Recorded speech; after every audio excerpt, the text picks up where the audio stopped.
Hai sahabat semuanya, ketemu lagi dan jumpa lagi di channel You The Billion. Karena Anda adalah billion-billion yang diciptakan Tuhan di dunia ini. Terima kasih sebelumnya Anda sudah berkunjung. Dan saya percaya tidak ada yang kebetulan, semua sudah ada dalam rencananya. Saya yakin dan percaya You The Billion akan memberikan banyak inspirasi buat Anda yang akan mengubah cara Anda berpikir, cara Anda bertindak, cara Anda mengambil keputusan, dan menambah pengetahuan Anda, serta mengubah cara pandang Anda dalam menjalani kehidupan. Langsung saja melanjutkan seri sebelumnya di pembacaan buku The Science of Luck. Siapkan catatan Anda. Ketika kita diam dan tidak melakukan apa-apa, seorang akan mengambil jatah kita. Ketika kita diam dan tidak melakukan apa-apa, seorang akan mengambil jatah kita. Keberuntungan menghampiri orang yang bergerak, yang terus melakukan. Keberuntungan membenci sesuatu yang statis. Keberuntungan tidak akan menghampiri orang-orang yang menunggu sesuatu terjadi. Pada saat perjualan perumahan saya yang bernama Ubud Village telah terjual sebanyak 80%, penjualan kami mulai melambat. Beberapa marketer saya mengatakan bahwa pasar sudah jenuh. Hampir semua orang sudah tahu tentang Ubud Village. Tidak ada lagi prospek-prospek baru yang masih fresh. Mendengar alasan ini, saya berkata kepada mereka, coba kalian pergi ke marketing office perumahan kompetitor kita. Kalian akan melihat berapa banyak marketing yang sedang melakukan proses penjualan terhadap calon konsumen. Ketika kita diam dan tidak melakukan apapun, seseorang akan mengambil jatah kita. Untuk meraih keberuntungan, kita harus terus bergerak. Bahkan ketika kita mengalami kegagalan dan tidak bisa bergerak maju sekalipun, kita harus tetap bergerak. Bila perlu, kita bergerak mundur. Anda mungkin bingung kenapa bergerak mundur. Juga menjadi pilihan untuk meraih sukses. Sementara para kompetitor lain selalu mengajarkan untuk bergerak maju. Filosofi bergerak mundur saya dapatkan ketika saya melihat cara kerja dari sebuah ayunan. Belajarlah kegagalan dari ayunan. Kita akan bergerak maju bila kita terlebih dahulu bergerak mundur. Sama seperti anak panah. Anak panah bergerak melesat jauh ke depan ketika ditarik mundur terlebih dahulu dan dihempaskan ke depan. Dalam hidup, ada saat di mana kita tidak dapat memaksakan diri untuk tetap bergerak ke depan. Bergerak mundur tidak selalu diartikan sebagai sebuah kekalahan. Sama halnya dengan cara kerja sebuah ayunan. Bila Anda tidak akan bisa bergerak ke depan sebelum terlebih dahulu bergerak ke belakang. Bergerak mundur berarti melakukan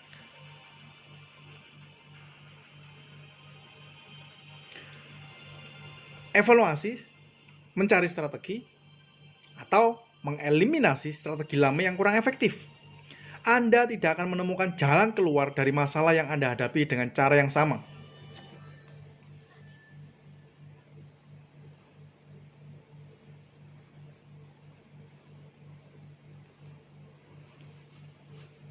Momentum. Saat besi berwarna merah adalah saat yang paling tepat untuk membentuk sebuah pedang. Saat besi berwarna merah adalah saat yang paling tepat untuk membentuk sebuah pedang.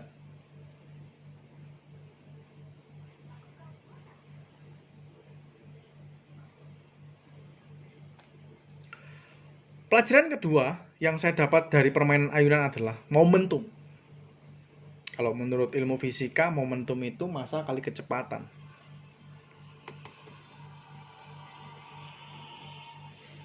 Pelajaran kedua, bayangkan bila Anda di mana kita untuk mendorong sebuah truk dengan bobot lebih dari 1 ton. Awalnya mungkin akan merasa berat untuk membuat sebuah truk tersebut bergerak maju.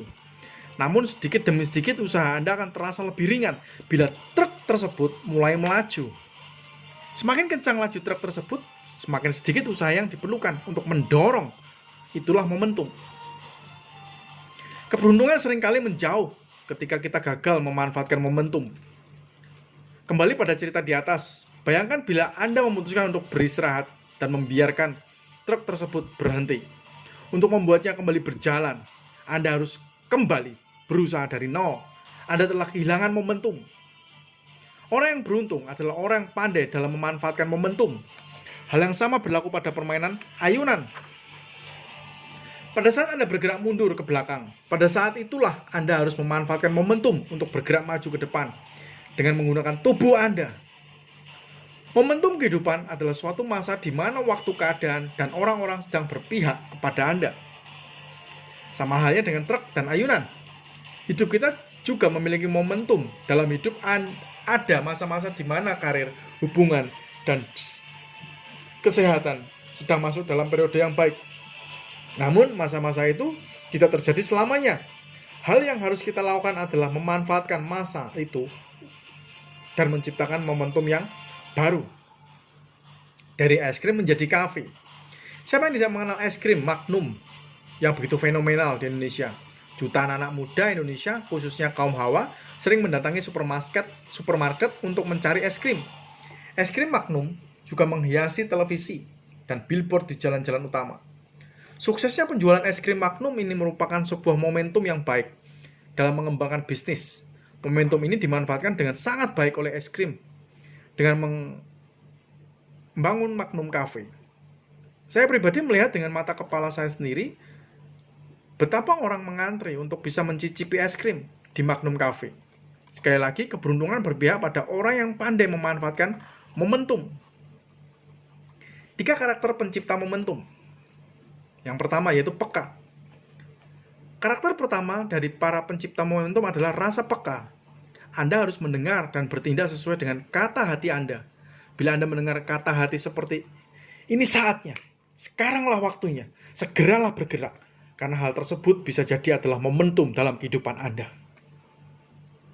Yang kedua, menunda kesenangan.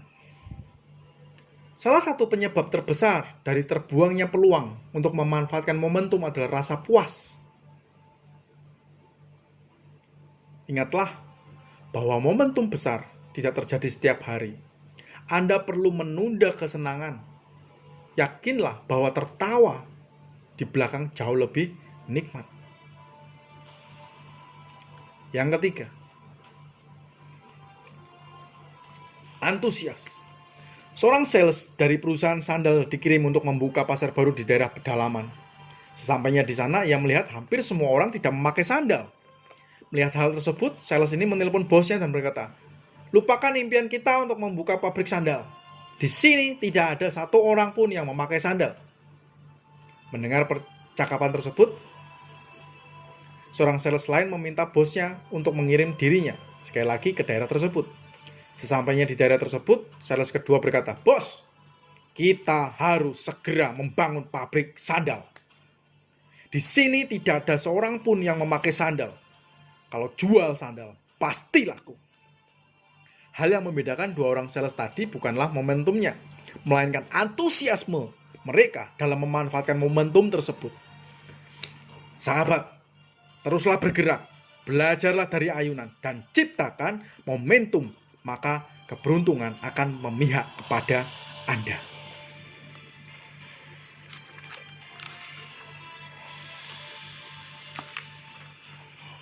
Segala sesuatu tidak bisa diukur, tidak bisa diperbaiki. Suatu hari adik saya mengalami demam yang cukup akut.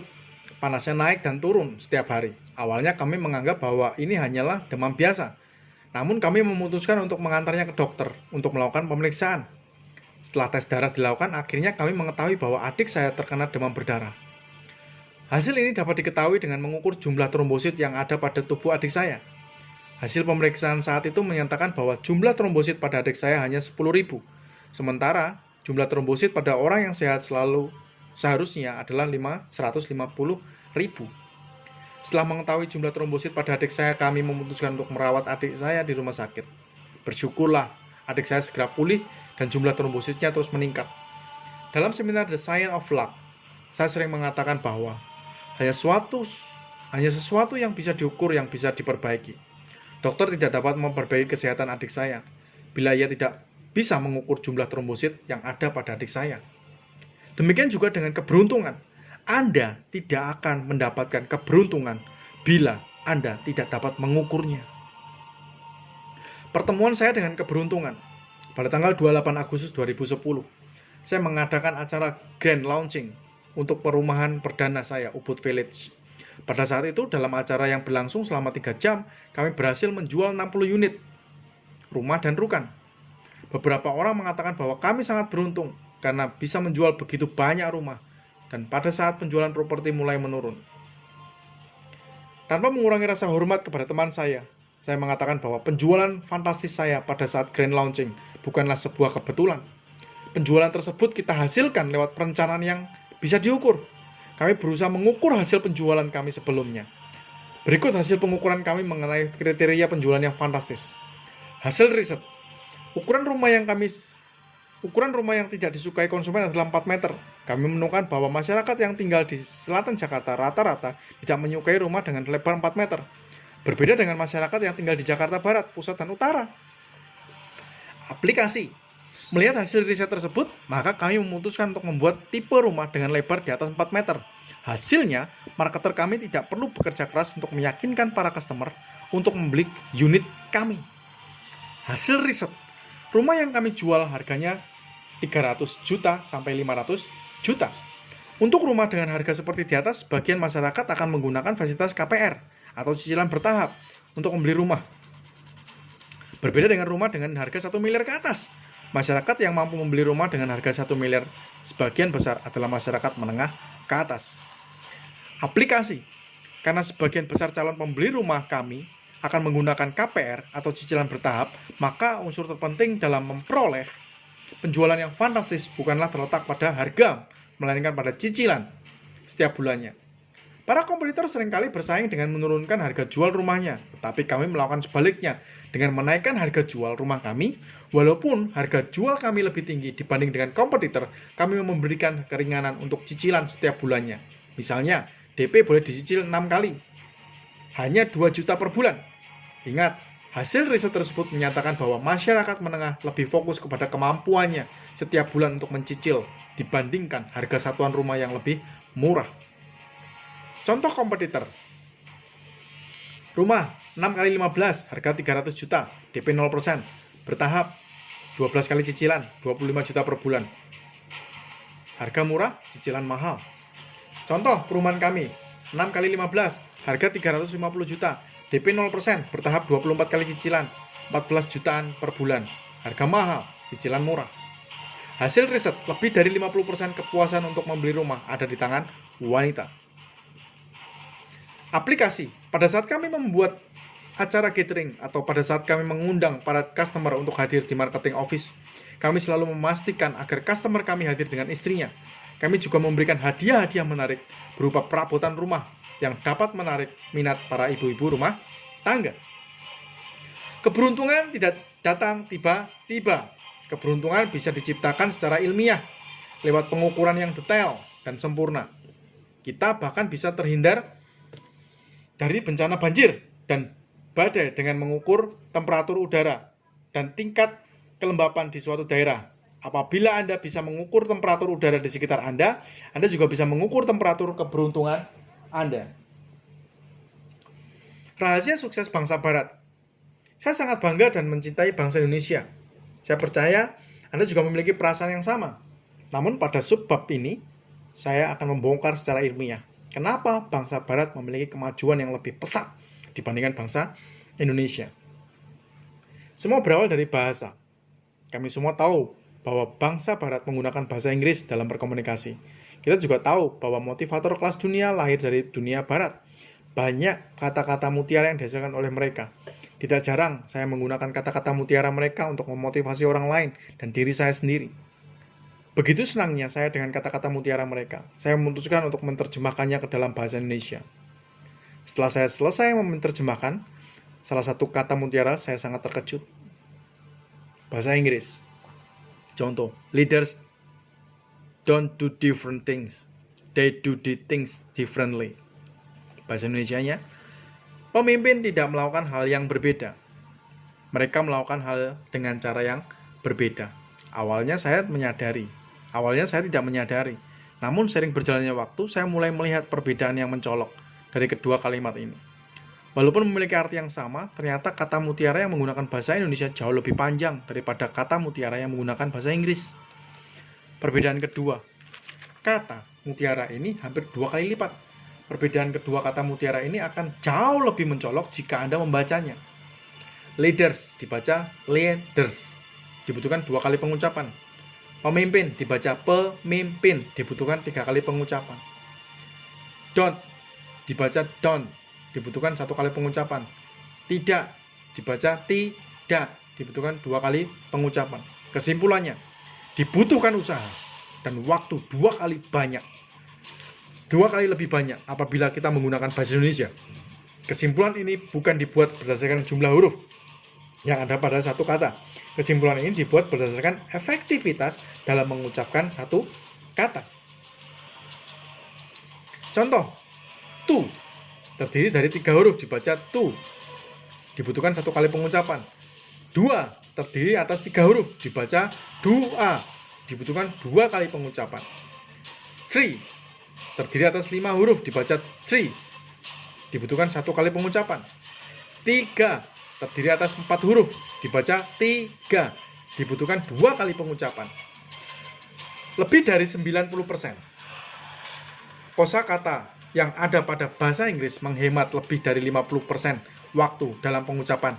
Bahkan untuk membaca kata matahari, dibaca matahari, dibutuhkan 4 kali pengucapan. Kita hanya cukup pengucapan kata sun, dibaca sun, dibutuhkan 1 kali pengucapan dalam bahasa Inggris. Sekarang mari kita berhitung kenapa bangsa Barat memiliki perkembangan yang lebih cepat, keberuntungan, dibandingkan bangsa Indonesia. Untuk melakukan sebuah perhitungan, saya akan mengambil sebuah contoh dari seorang yang berprofesi sebagai sales. Saya berasumsi bahwa di Indonesia setidaknya 10% dari jumlah penduduk berprofesi sebagai sales. Anggap saja ada 20 juta penduduk yang berprofesi sebagai seorang sales. Presentasinya adalah salah satu pekerjaan rutin yang wajib dilakukan seorang sales dalam menjual produknya. Kira-kira dibutuhkan kurang lebih 30 menit untuk melakukan presentasi dengan bahasa Indonesia. Sedangkan bila kita melakukan presentasi dengan bahasa Inggris, kita dapat menghemat setidaknya 50% dari waktu presentasi kita. Artinya, bangsa Barat dapat melakukan presentasi lebih cepat 15 menit dibandingkan dengan bangsa Indonesia.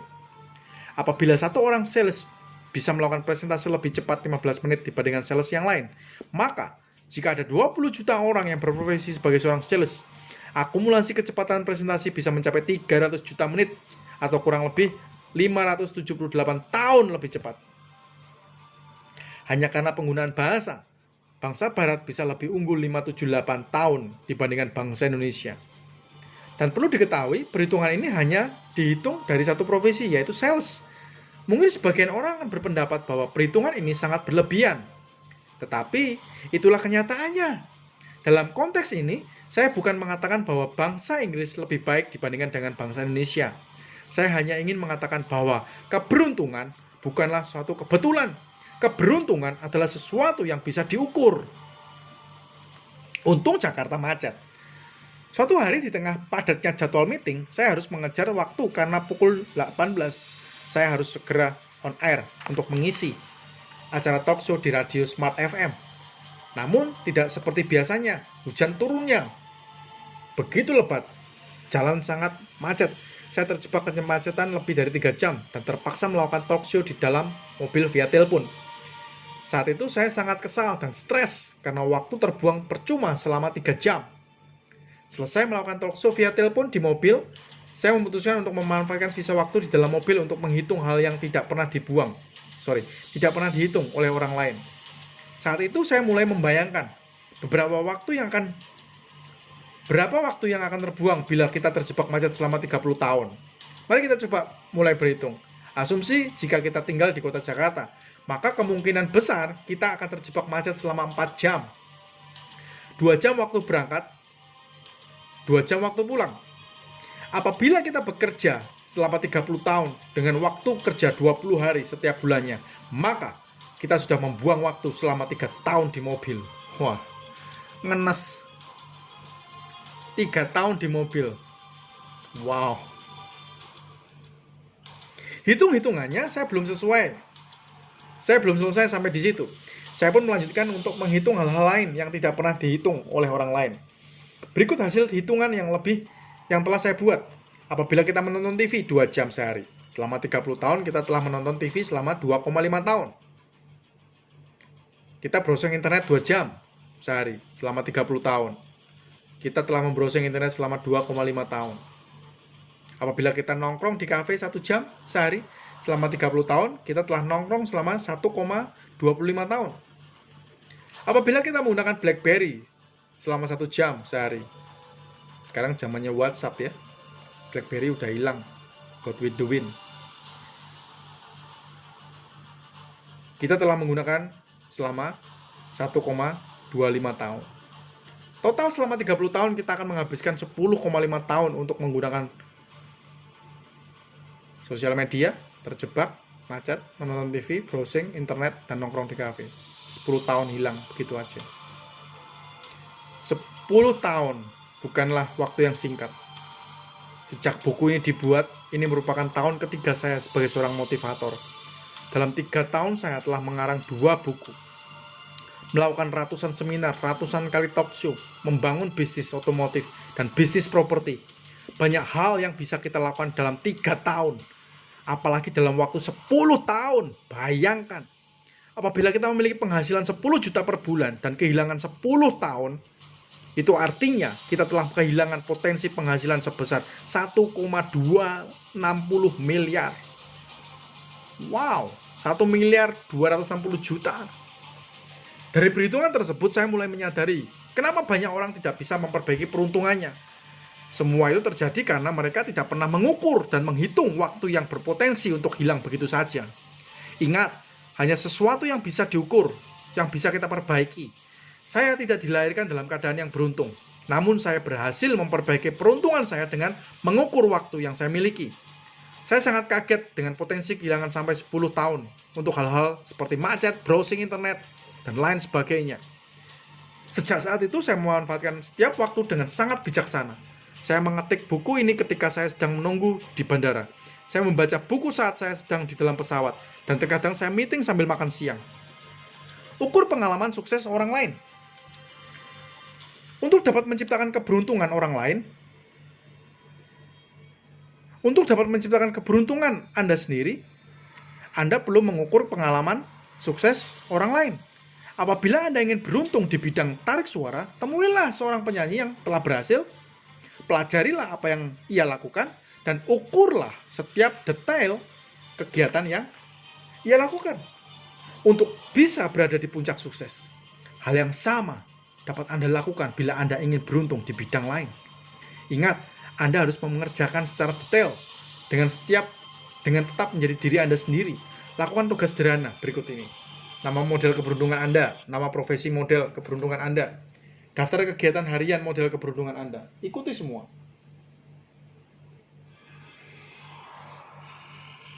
Daftar buku yang dibaca model keberuntungan Anda. Daftar hal yang dihadiri model keberuntungan Anda. Semua ada listnya. Coba Anda ikuti, Anda pelajari, Anda lakukan seperti yang orang lain lakukan. Sehingga Anda beruntung sama seperti orang tersebut. Ukur pengalaman orang gagal. Ukur pengalaman gagal orang lain. Banyak orang lebih tertarik untuk mempelajari kesuksesan orang lain daripada mempelajari kegagalan orang lain. Bagi saya, mempelajari kegagalan orang lain dan menghindari adalah salah satu dari keberuntungan. Sebelum saya mengarang buku pertama saya, Unlimited Wealth, yang telah dicetak 10 kali dalam setahun, saya terlebih dahulu mempelajari dan mengukur kegagalan dari para pengarang buku di Indonesia. Saya menemukan bahwa buku yang terlalu tebal dengan tulisan yang terlalu kecil adalah jenis buku yang kurang diminati oleh para pembaca di Indonesia. Beruntung ada channel Udabilion dibacakan buat Anda. Dan Anda tinggal mencatat, Anda tinggal mendengarkan. Sambil beraktivitas yang lain, Anda bisa mendengarkan di channel Udabilion. Setelah melakukan pengukuran yang sederhana, saya segera memutuskan untuk menciptakan sebuah buku yang tidak terlalu tebal dan menghiasi setiap bab dengan gambar ilustrasi. Gambar ilustrasi pada setiap bab buku Unlimited Wealth seketika menambah mitra calon pembaca untuk membelinya. Buku Unlimited Wealth setelah menjadi buku terlaris ketiga di Indonesia, Hal itu dapat terjadi karena saya yang tertarik untuk mempelajari dan mengukur kegagalan orang lain. Keberuntungan bukan lagi milik orang-orang tertentu. Anda dapat menciptakan keberuntungan Anda sendiri. Mari kita mengukur keberuntungan kita masing-masing. Keberuntungan Anda dan keberuntungan saya sekarang. Ukur. Dan saya percaya Anda orang yang beruntung.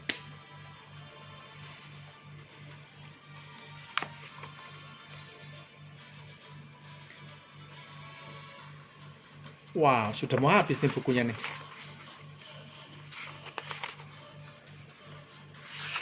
Sebentar lagi habis bukunya. Oh, satu bab.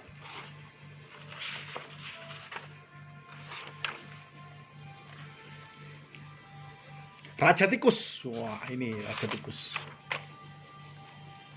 Small is the new big. Raja biasanya identik dengan sesuatu yang gagah seperti kesatria atau prajurit yang tangguh. Di dalam hutan rimba pun raja identik dengan sesuatu yang perkasa seperti harimau. Namun, pernahkah Anda mendengar istilah raja tikus? Penasaran? Teruslah menyimak. Saya akan membacakan buat Anda. Banyak yang tidak tertarik menjadi raja tikus. Siapa yang tidak ingin meraih kesuksesan besar dalam karir dan kehidupan? Setiap dari kita pasti mengharapkan sesuatu yang besar terjadi dalam hidup kita. Banyak orang lebih tertarik dan bangga membangun perusahaan berskala besar dengan modal yang besar dan kantor yang mewah. Mereka semua bersaing untuk menjadi yang terbaik. Mereka lebih tertarik untuk menjadi harimau dibandingkan menjadi raja tikus. Dua orang raksasa beruntung untuk memperebutkan sepotong kue. Bukannya kenyang, kue yang diperebutkan tersebut hancur berantakan menjadi remah-remah kecil. Tidak lama kemudian, seekor tikus kecil mengambil dan memakan remahan kue tersebut sampai kenyang. Tidak ada yang tertarik untuk menjadi raja tikus. Tetapi justru hal inilah yang menjadikan sebagai peluang. Menjadikan sebagai kesempatan. Anda membeli buku ini untuk satu tujuan, yaitu memperoleh keberuntungan. Anda mendengar channel ini sama halnya, yaitu untuk memperoleh keberuntungan, keberhasilan, kesuksesan Anda sendiri. Anda tentu menyadari bahwa Anda tidak sendirian. Ada jutaan orang di luar sana yang juga ingin memperoleh keberuntungan. Mereka siap melakukan apapun dan bersaing dengan siapapun untuk mendapatkan peruntungannya. Namun apa yang terjadi? Mereka justru terlihat seperti dua orang raksasa bodoh yang pada akhirnya tidak mendapatkan sepotong kue pun. Bisnis paling jorok. Pada tahun 2009, saya memberikan seminar dengan tema Financial Freedom di Sabuga, Bandung. Selesai memberikan seminar, saya berbincang dengan salah seorang peserta. Ia berkata bahwa ia memiliki seorang teman wanita berusia 19 tahun dan memiliki penghasilan ratusan juta rupiah per bulan. Amazing. Crazy rich. Dengan rasa penasaran, saya bertanya, bisnis apa yang dikerjakan oleh teman Anda? Ia menjawab, bisnis sedot WC. Dalam hati saya bertanya-tanya, kok bisa-bisanya seorang wanita mau mengerjakan bisnis sedot WC?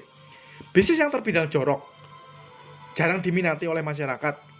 Para raksasa juga tidak melirik bisnis seperti ini. Tetapi di sisi lain, hal ini merupakan sebuah peluang bagi Raja Tikus. Raja Tikus tahu bahwa ia tidak akan bisa bersaing dengan para raksasa. Jadi alih-alih bersaing, ia mencoba mendapatkan peruntungannya dengan melirik sesuatu yang dianggap remeh oleh para raksasa. Memancing keberuntungan. Jangan pernah meremehkan piala-piala kecil di sekitar Anda. Karena sekecil apapun, anak tangga yang Anda pijak dapat membawa Anda ke tempat tertinggi sekalipun.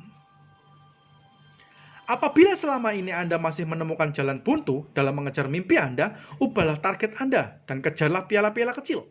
Piala kecil dapat melatih Anda untuk memperoleh mahkota besar. Anda dapat memancing keberuntungan besar dengan terlebih dahulu mengumpulkan keberuntungan kecil. Sebelum saya mengembangkan proyek apartemen dan mall, saya terlebih dahulu membangun proyek terbilang kecil. Proyek properti pertama saya hanya seluas 5 hektar dan berlokasi di kawasan menengah. Tentu ini bukanlah sebuah proyek yang besar bagi beberapa developer ternama, namun Bagi saya, proyek perumahan seluas 5 hektar ini akan menjadi batu lompatan untuk memancing proyek-proyek lain yang lebih besar. Direktur perusahaan mimpi. Anda dapat memancing keberuntungan Anda dengan melakukan tindakan-tindakan kecil. Hal yang sama saya terapkan ketika saya berusia 20 tahun. Pada saat ini, saya bermimpi untuk memiliki perusahaan saya sendiri. Saya tidak memiliki modal. Saya tidak memiliki kantor atau bahkan PT. Hal pertama yang saya lakukan pada saat itu adalah membuat satu box kartu nama. Tentu saya juga harus mencantumkan jabatan di bawah nama saya pada bagian kiri kartu nama. Saat itu jabatan saya adalah Managing Director. Apabila ada yang bertanya Managing Director dari perusahaan mana, saya menjawab Managing Director dari perusahaan mimpi. Kenekatan saya berlanjut dengan mulai menyewa kantor dan mempekerjakan beberapa staf karyawan. Biaya sewa kantor dan gaji karyawan menjadi beban sekaligus pendorong saya untuk terus mengembangkan bisnis sampai buku ini tertulis. Saya telah membangun 3 buah bisnis di bidang properti, event organizer, dan otomotif. Saya juga telah memimpin lebih dari 150 karyawan yang di mana 95% diantaranya berusia lebih tua dari saya. Bagaimana dengan Anda? Anda juga dapat memulainya sekarang juga. Apabila Anda memiliki impian untuk pergi ke luar negeri, Anda dapat memulai untuk membuat paspor. Apabila Anda ingin menuai sebuah bisnis, Anda dapat memulai untuk membuat logo perusahaan atau membuahkan atau bahkan website. Pancinglah keberuntungan Anda sekarang. Lebih baik sedikit, tapi berlebih, daripada banyak, tapi kekurangan. Dunia arsitektur modern saat ini diwarnai oleh tren minimalis. Konsep minimalis dalam arsitektur adalah sebuah konsep yang menekankan efektivitas dalam penyajian tata ruang. Lemari, jendela, dan segala perabotan diminimalisir untuk bisa memaksimalkan space pada ruangan yang sempit. Ornamen seperti cermin seringkali juga digunakan untuk memberikan kesan luas pada ruangan yang kecil. Sama halnya dengan konsep minimalis dalam arsitektur. Filosofi Raja Tikus juga menerapkan prinsip hampir sama.